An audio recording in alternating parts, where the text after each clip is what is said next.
আমি আলোচনা করব দ্বাদশভাবে শুক্র গ্রহের অবস্থান বা ভেনাসের অবস্থান নিয়ে, অর্থাৎ Venus in 12th house in astrology.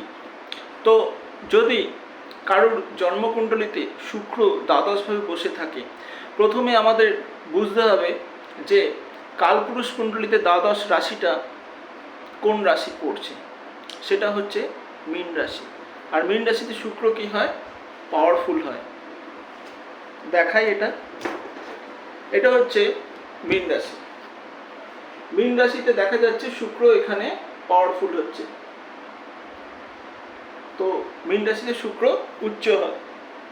তো কালপুরুষ কুণ্ডলিতে যদি মীন রাশিতে শুক্র উচ্চ হয়, তাহলে দ্বাদশভাবে কি ফল দিতে পারে? দ্বাদশ ভাব তো ব্যয়স্থান। দ্বাদশ ভাব ব্যয়স্থান। দ্বাদশ ভাব থেকে ক্ষতি বিচার হয়। দ্বাদশ ভাব থেকে হসপিটালাইজেশন বিচার হয়। দ্বাদশ ভাব থেকে বিচ্ছেদ বিচার হয়।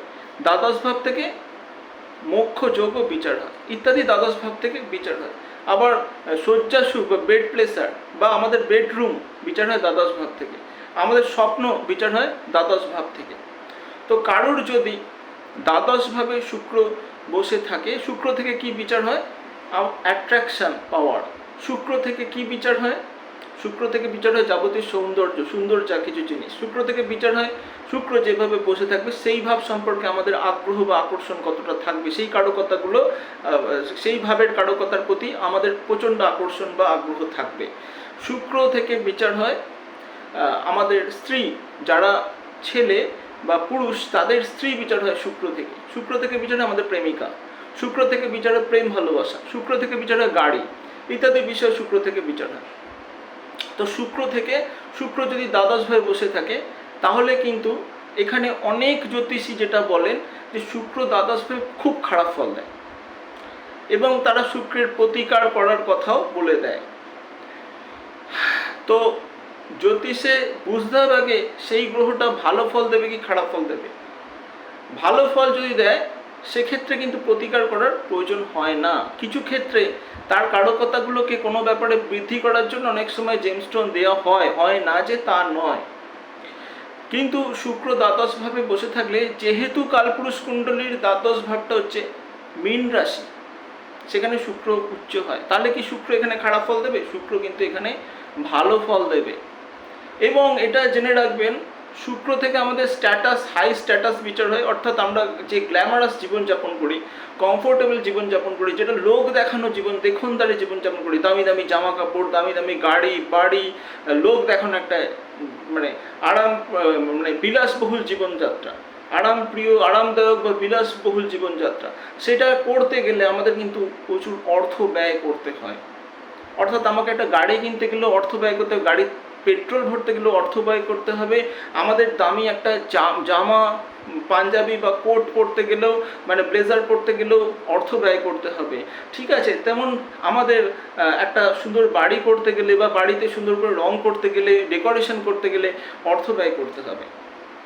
আমাদের চাল চলনগুলোকে দামি সুটেড বুটেড হতে গেলে অর্থ ব্যয় করতে হবে। সব কিছুতেই অর্থ ব্যয়ের ব্যাপার আছে। তো যেখানে অর্থ ব্যয়টা, শুক্র যদি দ্বাদশভাবে বসে থাকে, জাতক তার স্ট্যাটাসটাকে হাইফাই মেনটেন করার জন্য প্রচুর পরিমাণে অর্থ ব্যয় করবে।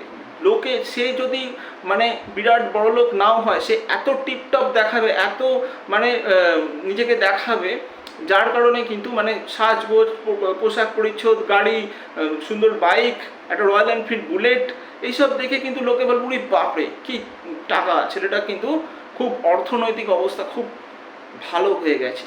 ঠিক আছে, তো একটা দামি ব্র্যান্ডেড বাইক, দামি একটা গাড়ি, দামি জামা কাপড়, ব্র্যান্ডেড জামা কাপড়, যা কিছু ব্র্যান্ডেড জিনিস, শুক্র কিন্তু দ্বাদশভাবে বসে থাকলে জাতক কিন্তু করতে পারেন, এবং সেক্ষেত্রে কিন্তু জাতকের প্রচুর অর্থ ব্যয় হয়।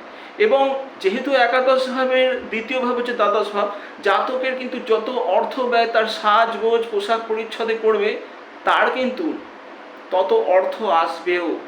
এটাও কিন্তু বলে দিলাম, অনেকে যদি এখানে কিপটেমি করে তাহলে কিন্তু তার অর্থও আসবে না।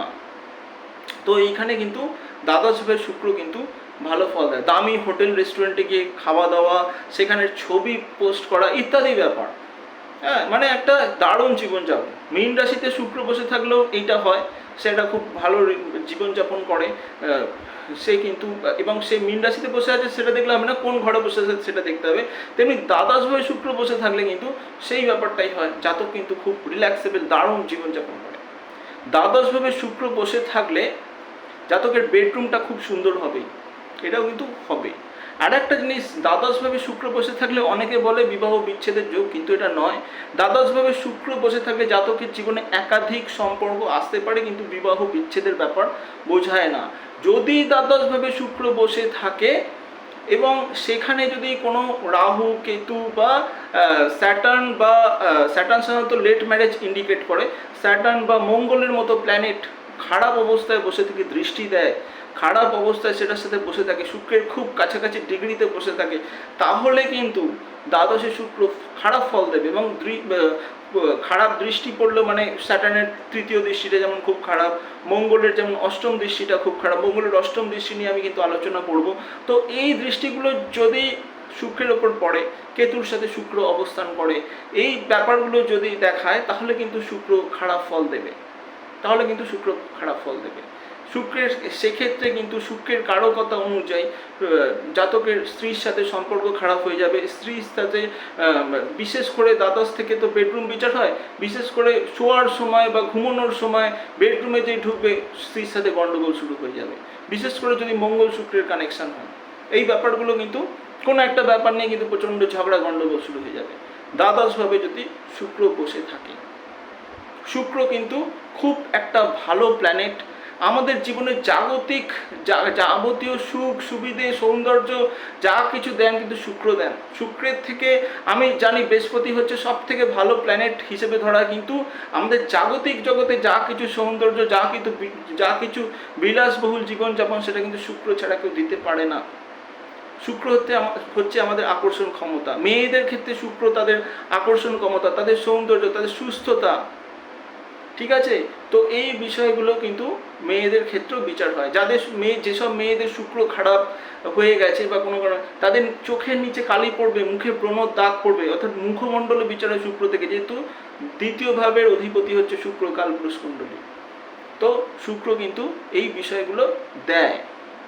তো শুক্র যদি দ্বাদশভাবে বসে থাকে, কোনো ভয় পাওয়ার কিছু নেই। শুক্র যদি দ্বাদশভাবে বসে থাকে, জীবনের যাবতীয় আরাম, বিলাস বহুলতা, ঘোরা বেড়ানো, সব কিছু দিতে পারে। তার নির্দিষ্ট দশান্তর দশায়, নির্দিষ্ট সময়, নির্দিষ্ট বয়সে জাতক কিন্তু পাবে। সেটা বিচার্য ব্যাপার আছে, সেটা বিচার করার ব্যাপার আছে যে কবে নাগাদ সেই জায়গাগুলো অ্যাচিভ করতে পারবে। কিন্তু জাতকের প্রচুর খরচা হবে এগুলোর পেছনে, এটাও ব্যাপার। জাতকের অর্থ আসবে, অর্থ ব্যয়ও হবে এইসবগুলোর পেছনে। যদি না কোনো পাপগ্রহের দৃষ্টি দ্বারা পীড়িত হয়, বিবাহিত জীবনে কিন্তু কোনো খারাপ থাকবে না। উল্টো স্ত্রী কিন্তু জাতককে প্রচণ্ড ভালোবাসবে। স্ত্রীর জাতকের জীবনে আসার পর থেকে জাতকের কিন্তু উন্নতি হবে, ঠিক আছে। তো এটা দ্বাদশে শুক্রের প্রভাব। তো আজের মতো এখানেই ভিডিওটি শেষ করলাম। যদি যারা এখনও পর্যন্ত আমার ইউটিউব চ্যানেলটিকে সাবস্ক্রাইব করেনি, তারা অবশ্যই সাবস্ক্রাইব করে নেবেন। অনলাইনে এবং অফলাইনে যারা জ্যোতিষ পরামর্শ নিতে চান, ভাগ্য বিচার করাতে চান, হস্তরেখা বিচার করাতে চান, তারাও যোগাযোগ করতে পারেন। ডেসক্রিপশন বক্সে আমার ফোন নাম্বার পেয়ে যাবেন। যারা অনলাইনে অ্যাস্ট্রোলজি, হস্তরেখা, সংখ্যাতত্ত্ব, বাস্তু ইত্যাদি শিখতে চাইছেন, তারাও যোগাযোগ করতে পারেন। ডেসক্রিপশন বক্সে ফোন নাম্বার পেয়ে যাবেন। আজের মতো এখানেই বিদায় নিচ্ছি। ভালো থাকবেন, নমস্কার।